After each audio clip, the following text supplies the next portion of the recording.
నిలబడిన నీవు మరలా పడిపోకుండా ఏం చేయాలా? జాగ్రత్తగా ఉండాలి. విశ్వాసంలో నువ్వేం చేయాలా? నిలిచి ఉండాలి. విశ్వాసంలో కొనసాగాల. క్రైస్తవ్యం మొదటి నుండి నేర్పించే అద్భుతమైన విషయం ఇదే, విశ్వాసం, దేవుని మీద నమ్మిక. లోకం ఏమంటదంటే ముందు చూడు ఆ తర్వాత నమ్ము అని. ముందు చూడండి ఆ తర్వాతే నమ్మండి అని యాడ్లు కూడా ఎక్కడొస్తూ ఉంటాయి, టీవీలో వస్తూ ఉంటాయి కదా.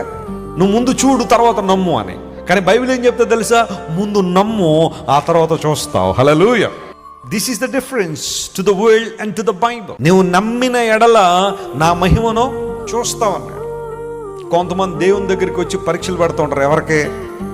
దేవునికి. మనకు బాగా పరీక్షలు రాసి రాసి రాసి అలవాటు అయిపోయి ఎవరికి పెడతా ఉంటాం పరీక్షలు? ప్రభువా రేపు ఉదయం 7 గంటలకల్లా వాళ్ళ దగ్గర నాకు కాల్ వస్తే నువ్వు దేవుడివి, లేకపోతే నువ్వు దేవుడు కాదంతే. వెయిట్ చేస్తా నేను 7 లోపల వాళ్ళు కాల్ చేసేయాలి నాకు, అంటే వాళ్ళ నుండి ఏదో ప్రయోజనం కావాలన్నమాట. అలా కాల్ చేసేస్తే దేవుడు దేవుడట, లేకపోతే దేవుడు కాదని. కొంతమంది ఇలాంటి పరీక్షలు పెడుతూ ఉంటారు దేవునికి. నేను ట్యాబ్లెట్ ఇవ్వగానే నీకు తలనొప్పి తగ్గలేదని చెప్పి నేను డాక్టర్ కాకుండా పోను కదా.